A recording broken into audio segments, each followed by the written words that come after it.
Le patrimoine de Novigère, c'est d'abord un patrimoine particulier et ancien, construit dans les années 30, avec deux grandes familles, les cités-jardins, à savoir des pavillons construits dans une cité autour d'équipements publics et collectifs comme des écoles, une église, des bains-douches. Et la deuxième famille, qui sont les HBM, des habitations bon marché. Ce sont des résidences collectives en briques rouges, typiques de la ceinture parisienne, de la proche banlieue parisienne. L'autre grande famille de logements sur Novigère, ce sont les constructions neuves. En effet, depuis 15 ans, Novigère a beaucoup construit. Ça représente aujourd'hui environ 20% de son patrimoine.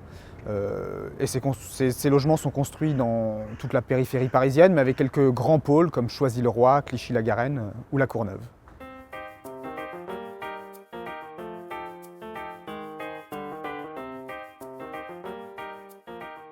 On se trouve sur la plus ancienne usine de La Courneuve.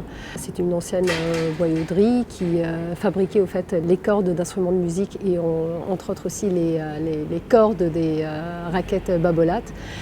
Donc la ville, dans le cadre de la requalification de son patrimoine, a souhaité requalifier cette friche industrielle en vue de créer donc, du logement social. Le choix a été fait dans tous les cas avant tout de maintenir les éléments les plus représentatifs de l'usine. En l'occurrence, on a maintenu les bâtiments qui aujourd'hui sont vraiment les plus significatifs, la maison du contremaître, les anciens ateliers et les bureaux qui ont été requalifiés en logement. Et puis pour autant il fallait quand même densifier la parcelle en vue de créer donc la commande qui était de 99 logements.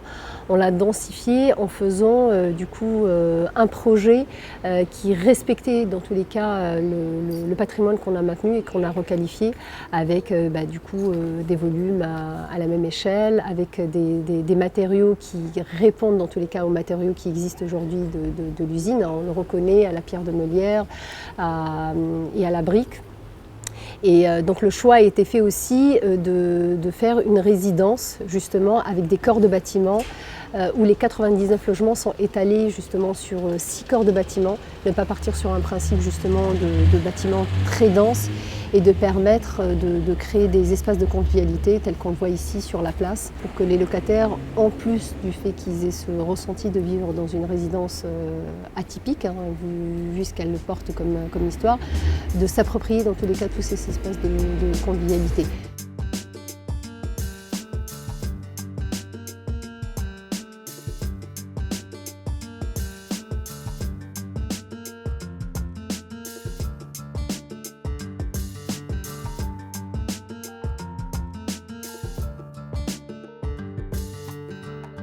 Nous sommes ici dans le quartier Chantraine de Choisy-le-Roi, quartier qui est sous l'autorité, je ne sais pas si on peut dire ça, mais sous l'autorité de Novigère, qui a été à l'origine de la réflexion sur l'ensemble de cet aménagement.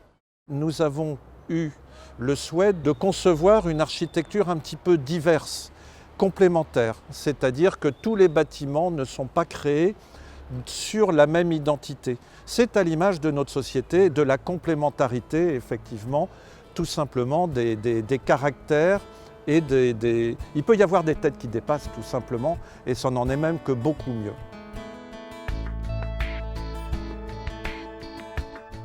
On est dans cet état d'esprit que moi je trouve remarquable, sans flagornerie, c'est effectivement la culture de la proximité de Novigère.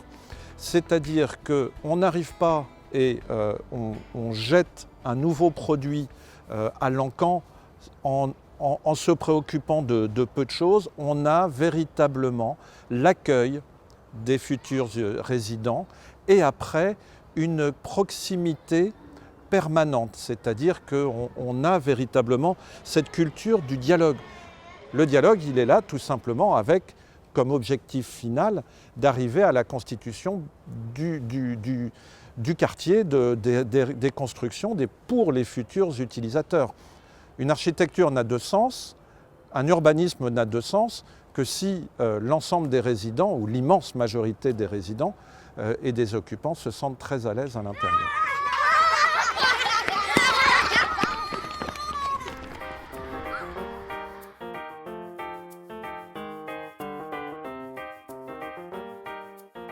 Sur la résidence d'Orgemont, nous réalisons des travaux de réhabilitation énergétique avec un traitement de l'enveloppe principalement, les façades, la couverture, les menuiseries extérieures. On rentre ponctuellement dans le logement pour quelques gros équipements, ventilation mécanique, chaudière.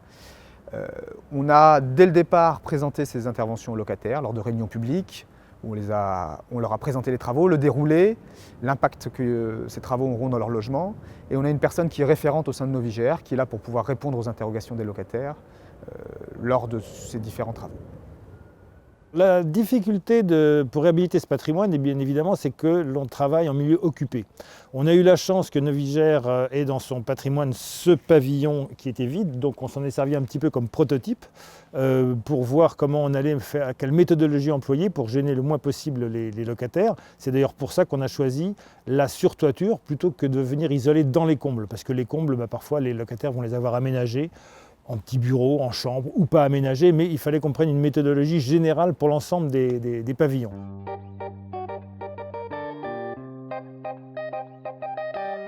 Sur le programme de Gentilly, on a deux grands axes. Un axe d'amélioration énergétique très fort, le but étant là clairement de venir diminuer les consommations énergétiques des locataires. Nous sommes dans une opération typique des années 30, HBM, un grand classique, sur lequel on avait pour mission de faire des économies d'énergie assez importantes, à la fois à travers les façades et puis sur les parties plus techniques à l'intérieur des logements. L'enjeu a été de ne pas modifier l'architecture existante et faire qu'après travaux, on ne se rende pas trop compte de ce qui s'est passé, donc de préserver cet esprit et cette architecture existante. Pour ça, on a imaginé créer une façade 20 cm devant, avec une isolation importante sur l'ensemble de la façade, et remettre de la plaquette de terre cuite qui est posée module par module pour respecter le calpinage et la couleur. Ça, c'était un point très important et ça a été fait. Et on peut voir maintenant le résultat. Moi, j'en suis assez satisfait parce que on voit que ce n'est pas le même, mais on est tout à fait dans l'esprit et il s'agissait de conserver le patrimoine existant. Et je pense qu'on a gardé l'esprit du patrimoine existant, c'était très important.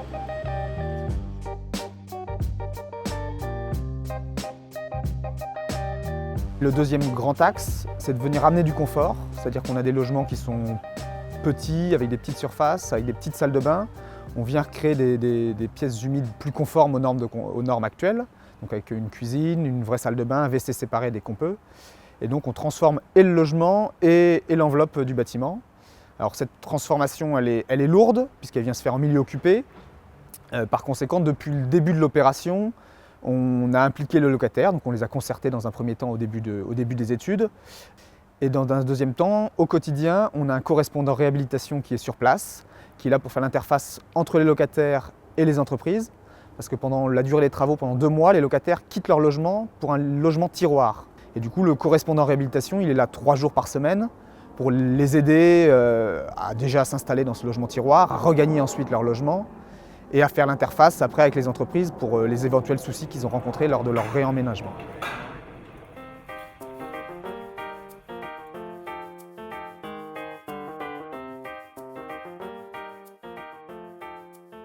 La production de logements neufs chez Novigère s'est accélérée ces dernières années puisque nous comptons livrer environ 570 logements entre 2014 et 2016, soit une croissance de 9% en 3 ans. Et là, je parle uniquement à périmètre constant, puisqu'avec la réorganisation territoriale qui prendra effet au 1er janvier 2016, c'est 863 logements complémentaires qui seront pris en gestion par Novigère, soit au total une croissance significative en 3 ans de 22% du parc total de Novigère.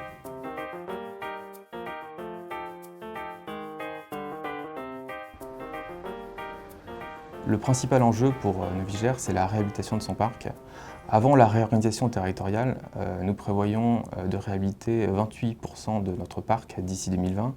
Après la réorganisation et le rachat de Villejuif, c'est plus d'un logement sur 3 qui doit être réhabilité d'ici 2020. Novigère, de par la présence dans son actionnariat d'EDF et d'Engie, a défini comme une de ses stratégies fortes la réhabilitation énergétique de son parc. Donc sur tous les chantiers en cours ou en montage, on peut citer Gentilly, Argenteuil, Cormeilles, Vitry. Sur tous nos chantiers, on a une composante énergétique importante, ce qui fait que nous investissons en moyenne 39 000 € par logement, soit d'ici 2020, 99 millions d'euros à investir. Donc heureusement, en face, nous avons des ressources financières conséquentes. On peut déjà citer notre principal partenaire Silger, qui nous fait des prêts bonifiés. Nous avons également la CDC, qui, avec les éco-prêts et les prêts PAM, nous permet d'obtenir des financements avantageux. Et nous avons aussi deux ressources financières qui sont significatives. La première, c'est la mutualisation des fonds propres de la CG2LS. À titre d'exemple, on a reçu 400 000 € en 2014 pour la réhabilitation de la première tranche de Gentilly. Et la dernière source de financement, c'est les dégrèvements de taxes foncières, puisque à l'heure actuelle, nous pouvons déduire 25% de la taxe foncière, toutes nos dépenses énergétiques.